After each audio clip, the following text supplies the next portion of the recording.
ETF index mutual funds నేర్చుకుని stock మార్కెట్లో రాణించాలనుకుంటున్నారా? వెంటనే ఈ నెంబర్కి కాల్ చేయండి.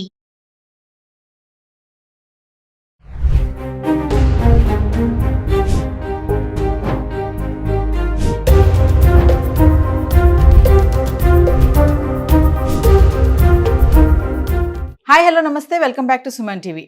మహిళలు పీరియడ్స్ టైంలో ఎంత అన్కంఫర్ట్ ఫీల్ అవుతారో మనందరికీ తెలిసిన విషయమే. అందుకే దూర ప్రయాణాలు కానీ బంధువుల ఇంటికి వెళ్ళడం అనేవి పోస్ట్పోన్ చేస్తూ ఉంటారు. మరి ఇవైతే మనకి సౌలభ్యంగానే ఉంటాయి. మరి భూమిని వదిలి అంతరిక్షంలోకి వెళ్ళేటటువంటి వ్యోమగాముల పరిస్థితి ఏంటి? మరి అంతరిక్షంలో ఉన్నటువంటి ఈ ఉమెన్ ఆస్ట్రోనాట్స్కి పీరియడ్స్ వస్తాయా? పీరియడ్స్ని ఎలా మేనేజ్ చేస్తారు? అసలు అక్కడ వాళ్ళు ఎదుర్కొనే సవాళ్ళు ఎలా ఉంటాయి? దీనిపైన మాట్లాడడానికి ఈరోజు మనతో పాటు ఉన్నారు ఫర్టిలిటీ స్పెషలిస్ట్ రేణుక మేడంతో మాట్లాడదాం. నమస్తే మ్యామ్. హలో అండి. మ్యామ్, ఇప్పుడు పీరియడ్స్ అనేది అందరికీ తెలిసిన విషయమే, ఎంత అన్కంఫర్ట్ ఫీల్ అవుతామో. మరి కమింగ్ టు ఆస్ట్రోనాట్స్, రీసెంట్గా సునీత విలియమ్స్ గారు చాలా సేఫ్గా వచ్చేసారు. 9 days జర్నీ కాస్త 9 months అయింది.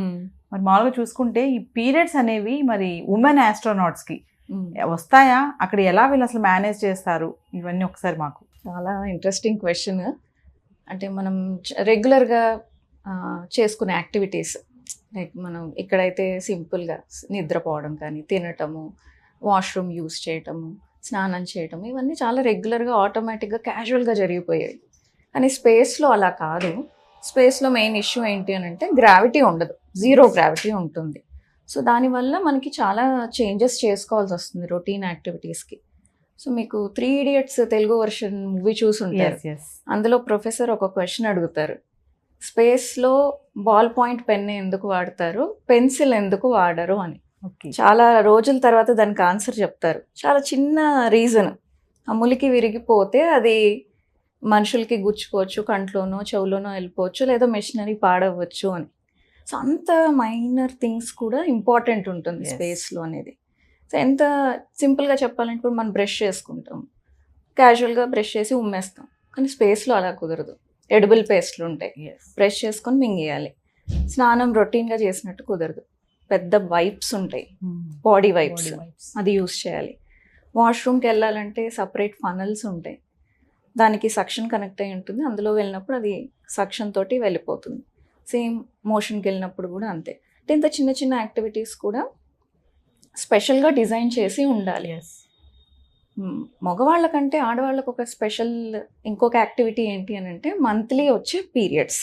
సో ఇంతకు ముందు అంటే ఈ స్పేస్ ట్రావెల్ అదంతా స్టార్ట్ అవ్వక ముందు, అంటే కొత్తగా స్టార్ట్ అయినప్పుడు ఈ పీరియడ్స్ని ఎలా మేనేజ్ చేయాలనేది పెద్ద క్వశ్చన్ మార్క్ ఉండేది. ఎందుకంటే అప్పుడు అంత టెక్నాలజీ డెవలప్ కాలేదు, ప్లస్ రీసెర్చ్ లేదు, మెడికల్ రీసెర్చ్ కూడా లేదు. ఏమనుకునే వాళ్ళంటే ఒకవేళ పీరియడ్స్ వస్తే స్పేస్లో గ్రావిటీ ఉండదు కదా, సో ఆ మెన్స్ట్రల్ బ్లీడింగ్ అంతా యూట్రస్లోనే అక్యూములేట్ అయిపోతుంది, అది రివర్స్లో వెళ్తుంది, దానివల్ల హెల్త్ ప్రాబ్లమ్స్ వస్తాయి అని అనుకునేవాళ్ళు. తర్వాత రీసెర్చ్ చేసినప్పుడు ఏం తెలిసింది అంటే ఇక్కడ అంటే మిమిక్ చేస్తారు, స్పేస్లో ఎలాంటి అట్మాస్ఫియర్ ఉంటుందో అట్లాగా మనకి ఎర్త్ మీద అట్లాంటి ఇది క్రియేట్ చేసి మిమిక్ చేసి రీసెర్చ్ చేస్తారు. సో రీసెర్చ్ చేసినప్పుడు తెలిసింది ఏంటంటే మనకి మోషన్, యూరిన్ ఎలా అయితే బయటకి రావడానికి మజిల్స్ ఇంపార్టెంటో, అలాగే మెన్స్ట్రల్ బ్లీడింగ్ బయటకి ఫ్లో అవ్వటానికి కూడా గ్రావిటీ కాదు, యూట్రైన్ మజిల్స్ కాంట్రాక్ట్ అవ్వటం వల్ల బ్లీడింగ్ బయటకు వస్తుంది అని కన్ఫర్మ్ చేసుకున్నారు. సో అప్పటిదాకా కూడా అసలు ఆడవాళ్ళని ఆస్ట్రోనట్స్గా పంపించడానికి ఎంకరేజ్ చేసేవాళ్ళు కాదు, ఆలోచించేవాళ్ళు.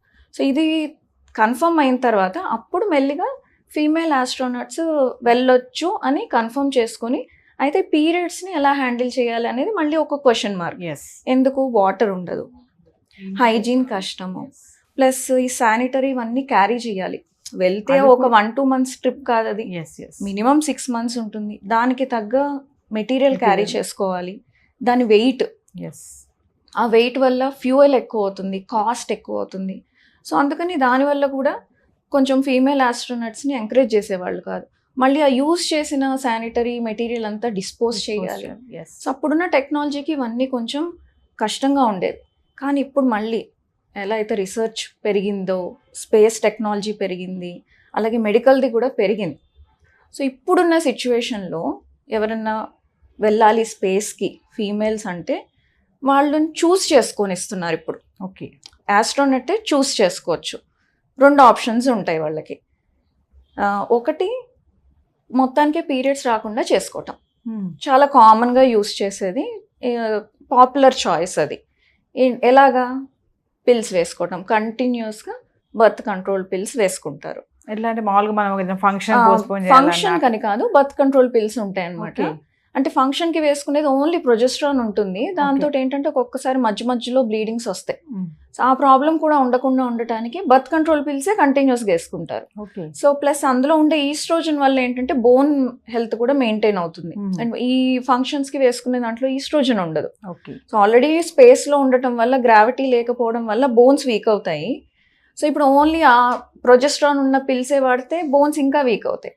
సో దానికంటే బర్త్ కంట్రోల్ పిల్స్, ఇందులో అయితే ఈస్ట్రోజన్, ప్రొజెస్ట్రాన్ 2 హార్మోన్స్ ఉంటాయో అవి వేసుకుంటే బెటర్ అన్నమాట. అంటే మేడం వాళ్ళు ఉన్నంత కాలం కూడా పీరియడ్స్ రాకుండా ఉండడానికి కూడా వేసుకోవచ్చు. దానికి చాలా రీసెర్చ్ ఉంది. ఒక ఫేమస్ జర్నల్, హ్యూమన్ రీప్రొడక్షన్ అని, యూరోపియన్ జర్నల్ అది.